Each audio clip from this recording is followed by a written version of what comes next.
সেই দেবতা যিনি মহান, যাকে দেবতাদের দেবতা বলা হয়, যিনি হলেন আমার আরাধ্য।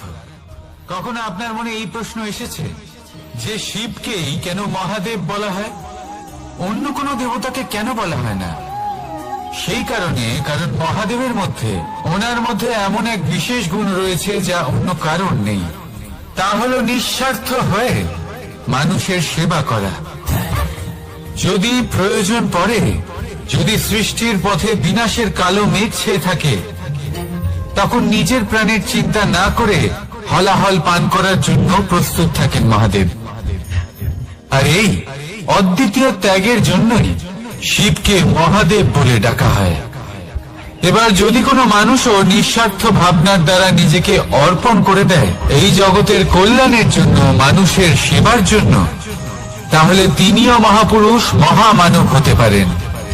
যদি কেউ অভুক্ত থাকেন, তাহলে নিজের থালা থেকে অর্ধেক খাবার তাকে দিয়ে দিন।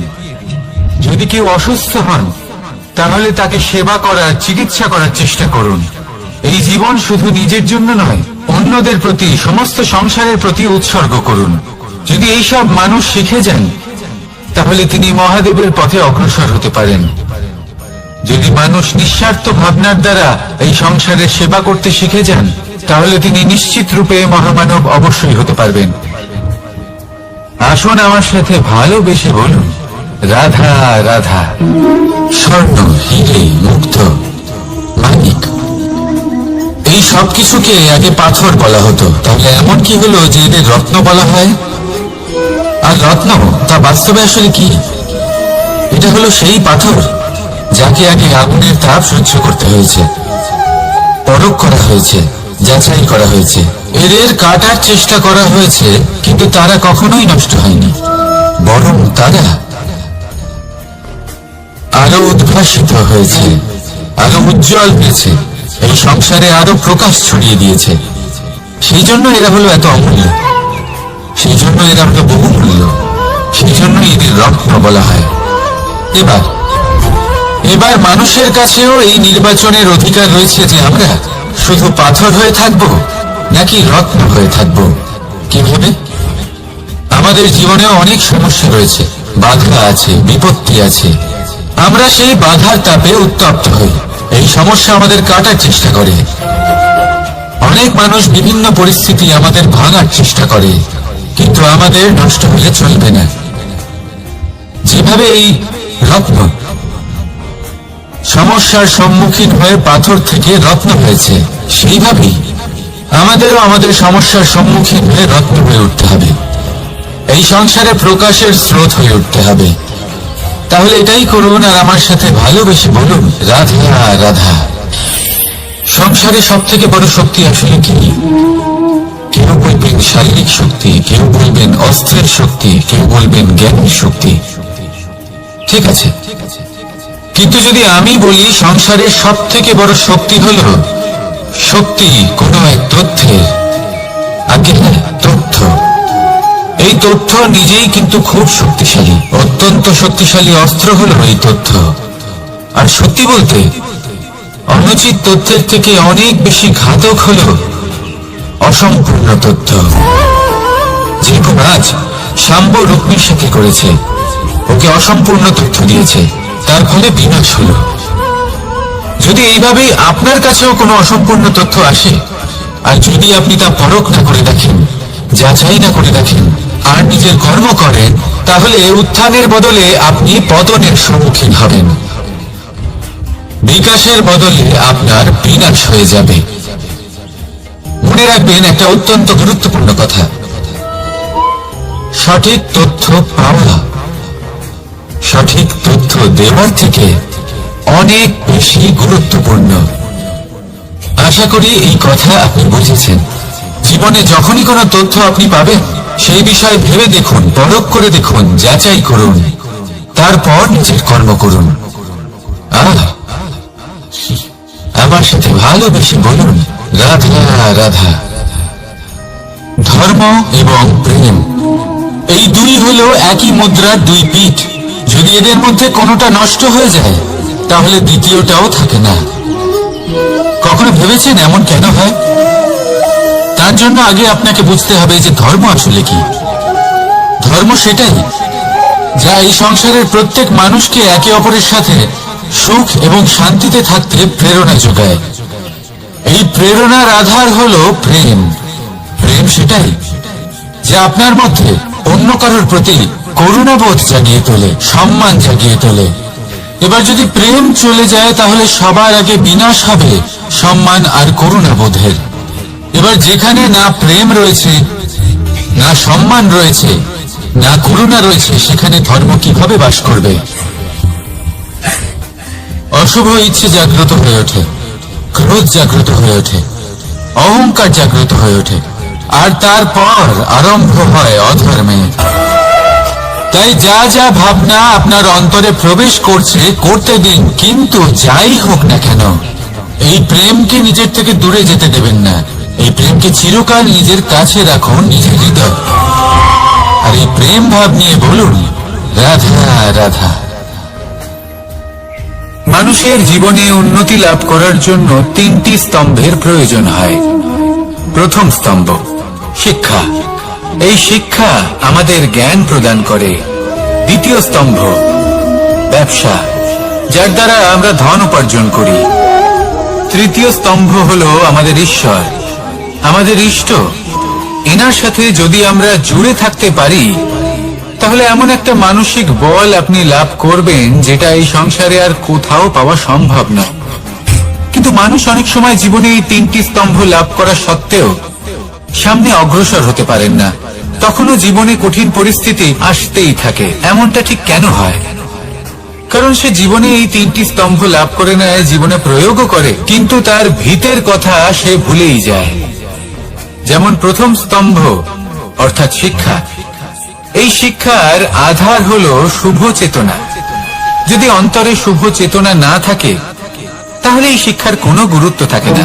দ্বিতীয় স্তম্ভ ব্যবসা। পরিশ্রম করে উপার্জন করতে হবে, এই কথাটা আমরা সবাই জানি এবং সবাই চেষ্টাও করি। কিন্তু ব্যবসা করতে করতে আমরা এটা ভুলে যাই আমাদের ব্যবহার কেমন হয়ে পড়েছে। এই ব্যবহার যদি শুভ হয় তাহলে আমাদের উপার্জন আস্তে আস্তে একটা স্থির জায়গায় এসে পৌঁছবে।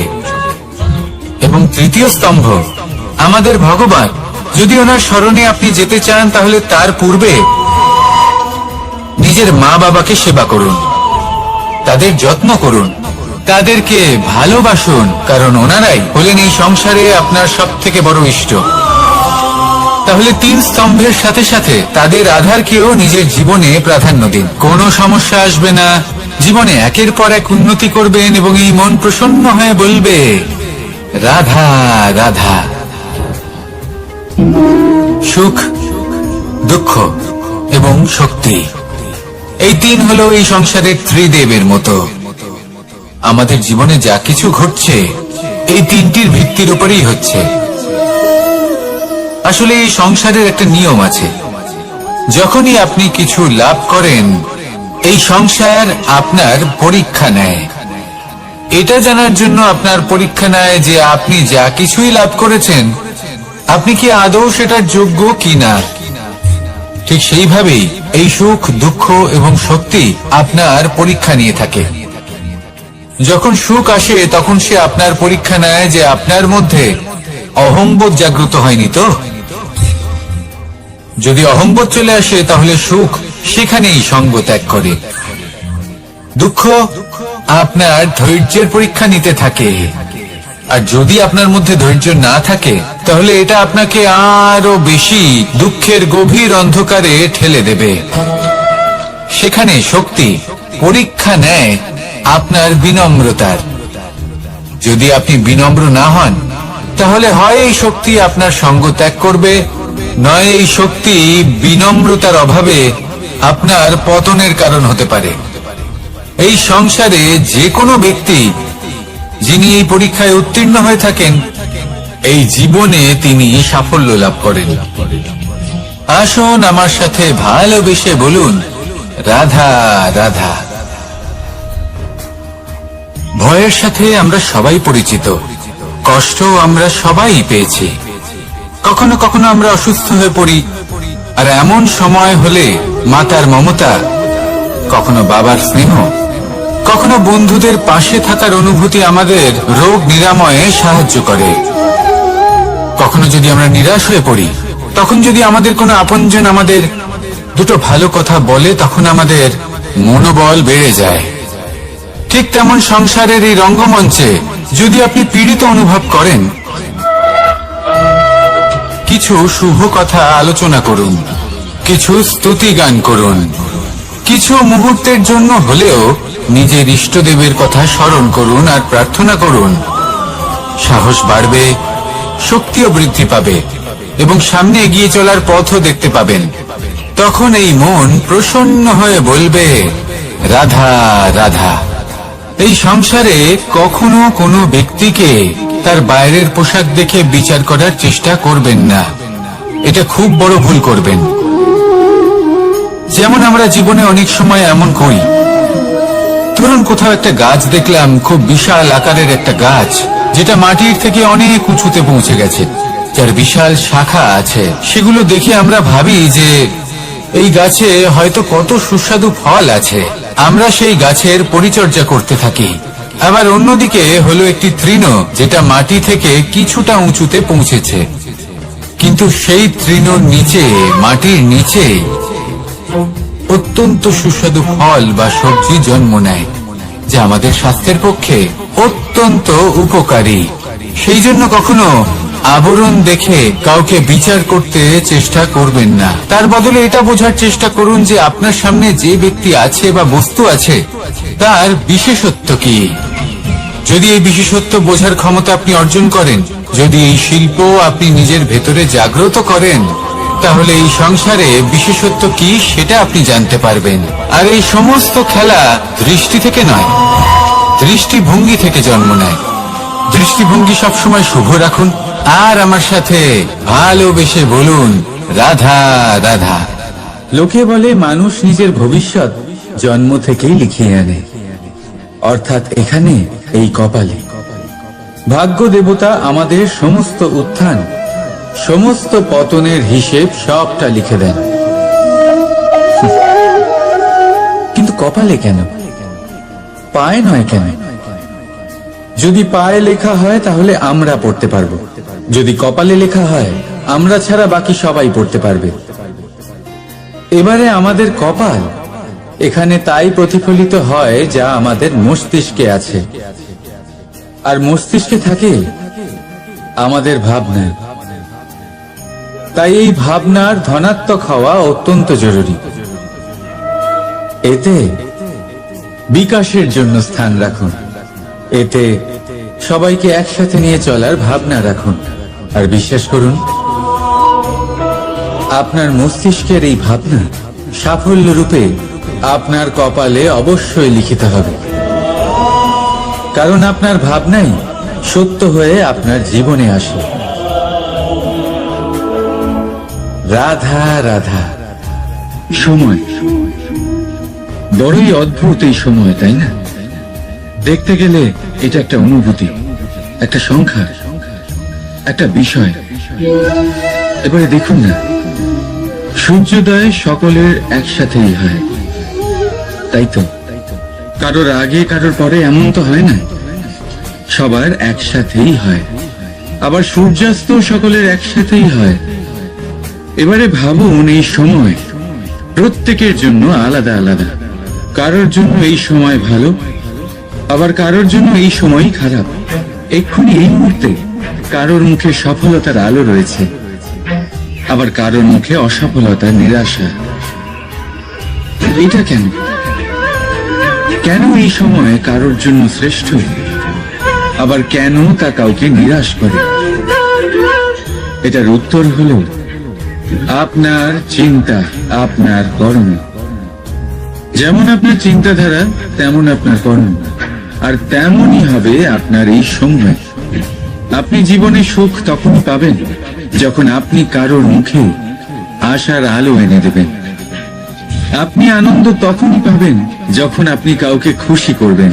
হ্যাঁ, এটা ঠিক যে কাউকে খুশি করা সব সময় আপনার হাতে নেই, কিন্তু আপনার হাতে এটা অবশ্যই আছে যে আপনি কাউকে দুঃখ না দেন, কাউকে নিরাশ না করেন। আর কোনো ব্যক্তিকে দুঃখ না দেওয়ার এই চেষ্টাও আপনার কর্মই বটে। আর এই শুভ কর্মের ফল আপনাকে প্রকৃতি অবশ্যই দেবে। তাই মনে রাখেন, ভালো সময় তারই আসে যে কখনো কারোর খারাপ চায় না। রাধা রাধা। লোকে আমাকে সবসময় জিজ্ঞেস করে যে কানাই, এখন তুমি বড় হয়ে গেছো, এই বাচ্চাদের সাথে থেকে তুমি সবসময় দুষ্টুমি করো কেন? তুমি বড় হয়ে গেছো, বড়দের মতো থাকো। বেশিরভাগ লোকে এটা বুঝতে পারে না, ভাবে উনি তো ভগবান, ভগবানের মতো গম্ভীর নয় কেন? এবারে আমি কি করে বোঝাবো সবাইকে যে আমার ভগবান হওয়ার পিছনে যে সবচেয়ে বড় রহস্য, তা হলো এই বাচ্চারাই। আমার শক্তি কোথা থেকে আসে? সমস্ত সমস্যার সমাধান করার শক্তি এই বাচ্চাদের থেকেই তো আসে। জীবনে বাঁচার শক্তি, সংসারকে প্রেম শেখাবার শক্তি এই বাচ্চাদের থেকেই আসে। কারণ বাচ্চাদের থেকে বড় কোনো ভগবান হয় না। এবারে দেখুন না, পুরাণ আর বেদের কোনো জ্ঞান নেই ওদের, কিন্তু খুব ভালোভাবেই জানে যে একজন উদাস ব্যক্তির মন কি করে ভোলানো যায়, কি করে তাকে আনন্দ দেওয়া যায়। আর এই এক বিশাল ব্যাপার। কোনো ন্যায়, কোনো নীতির জ্ঞান নেই ওদের, কোনো ভেদাভেদ করতে জানে না। কিন্তু এটা অবশ্যই জানে একজন একা অজানা ব্যক্তিকে নিজের দলের সদস্য কি করে বানাতে হয়, কি করে তাকে আপন করতে হয়। আর এক বড় ব্যাপার, এই বাচ্চাদের থেকে অনেক কিছু শেখার আছে। তাই আপনারাও নিজেদের জীবনে গম্ভীর হওয়ার চেষ্টা কখনোই করবেন না। আর যদি করেন তাহলে এই সংসার খুবই নীরস লাগবে আপনার। আপনিও বাচ্চাদের মতো নিষ্পাপ থাকুন আর নিজেকে আনন্দে রাখুন। লাভ আর ক্ষতির ঊর্ধ্বে গিয়ে সম্পর্ককে দেখুন। জ্ঞান অর্জন করার পরিবর্তে ভালোবেসে সম্পর্ক পালন করুন। আপনি নিজেই বুঝে যাবেন যে এই সংসার কতটা সুন্দর। রাধা রাধা। মানুষ জন্ম নেয়, আর জন্ম নিলেই তার জীবনযাত্রা শুরু হয়ে যায়। তারপর সে পরিশ্রম করে, লড়াই করে, আর সে তার ফল অবশ্যই পায়। সেই নিজের জীবনযাত্রা নিজেই সাজায়। তার জীবনে ভয় ততক্ষণ প্রবেশ করে না যতক্ষণ না সে জীবনে কিছু অর্জন করে। একবার সে কিছু পেয়ে গেলে তারপরে সেটা হারিয়ে যাওয়ার ভয় মনের মধ্যে জন্ম নেয়। তারপর সে ভাগ্য, জ্যোতিষ, ভবিষ্যৎ এইসব দেখতে ব্যস্ত হয়ে পড়ে। আমি আপনাকে একটা প্রশ্ন করছি, আপনি যখন এই সংসারে এসেছিলেন কি নিয়ে এসেছিলেন যে আপনি হারাবেন? কিছুই না। আপনার বশে আপনার জীবনের সেই মুহূর্তই আছে যা আপনার হাতে আছে, অন্য কিছুই নয়। আপনার হাতে আছে আপনার কর্ম। যে জীবনে দুর্ভাগ্যে হতাশ হয় না, যে অসফলতার জন্য ভেঙে পড়ে না, সেই এই জীবনে বিজয়ী হয়। বলুন, যখন আপনার জীবনে কিছুই ছিল না, কি করেছিলেন? পরিশ্রম করেছিলেন, লড়াই করেছিলেন, আর সেই সব কিছু পেয়েছেন যা পেতে চেয়েছিলেন। তাহলে আজ সব পাওয়ার পর ভয় কিসের? সেই সব জিনিস কি আপনাকে পরিশ্রম করার থেকে আটকায়? না। সেই জন্য নিজের হাতের রেখায় কখনো নিজের পথ খুঁজবেন না।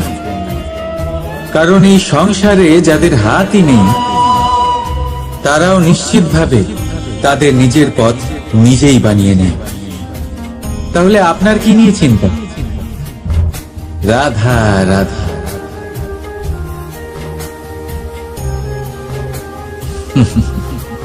সময়, এই সময় না কোনো ব্যক্তি, না জীব, না বস্তু, তাও সময় জীবিত থাকে। এই সময়ে না জল, না অগ্নি, আর না বায়ু, কিন্তু তাও আমাদের জীবনের আধার। এই সময় দেখতে গেলে মানুষ এই সময়ের হাতের খেলনা। কখনো আমাদের সময় ভালো হয়, আবার কখনো খারাপ। কেউ সময় আসার প্রতীক্ষা করে, আবার কেউ সময় যাওয়ার প্রতীক্ষা করে। কিন্তু এই সময় কারোর হাতে ধরা দেয় না। এই সময় যা কেউ দেখতে পায় না, এটা সবাইকে সবকিছু দেখিয়ে যায়।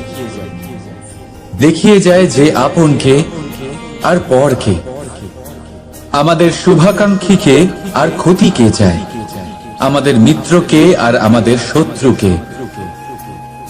এই সময় আপনাকে দেখায় যে আপনি কতটা শক্তিশালী, সেই সময় আপনাকে দেখিয়ে যাবে আপনি কতটা দুর্বল। এই সময় সব কিছু দেখিয়ে যায়। তাই এই সময় যা এতটা শক্তিশালী, তা আমরা নষ্ট কেন করি? ভেবে দেখুন।